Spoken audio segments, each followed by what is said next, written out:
ہمارے معاشرے میں مشہور ہے کہ شام کو جھاڑو دینا منحوس ہے، اس سے گھر میں غربت یا رزق میں کمی آتی ہے، حتیٰ کہ بعض لوگوں کے مطابق شام کو جھاڑو دینے سے میاں بیوی کا رشتہ بھی ٹوٹ جاتا ہے۔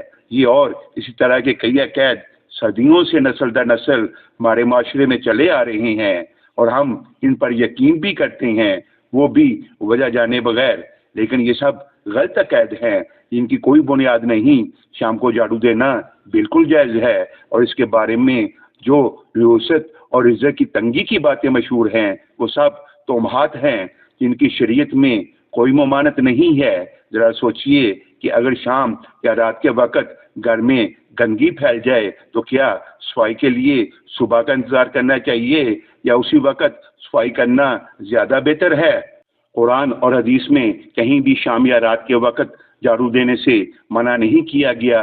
یہ تو ہوئی قرآن اور حدیث کی باتیں جن سے کسی کو انکار نہیں۔ اب سوال یہ ہے کہ آخر کوئی نہ کوئی وجہ تو ہوگی جس کی بنیاد پہ ایسا کہا جاتا ہے۔ تو چلتے ہیں منطق کی طرف۔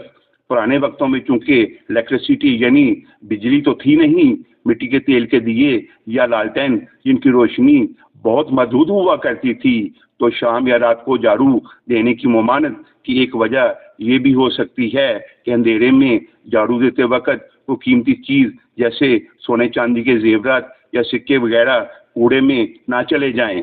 صفائی اور ستھرائی کا کوئی خاص وقت مقرر نہیں، بلکہ جب بھی ضرورت ہو دن یا رات کسی بھی وقت جھاڑو دینا سنت اور اچھی بات ہے، کیونکہ اللہ پاک صفائی اور پاکیزگی اختیار کرنے والوں کو پسند کرتا ہے۔ صفائی نصب امان ہے اور یہ ایک اچھی عادت ہے جسے کسی وقت کی پابندی کی ضرورت نہیں ہے، لہذا آپ اطمینان سے شام یا رات کے وقت گھر میں جھاڑو دے سکتے ہیں۔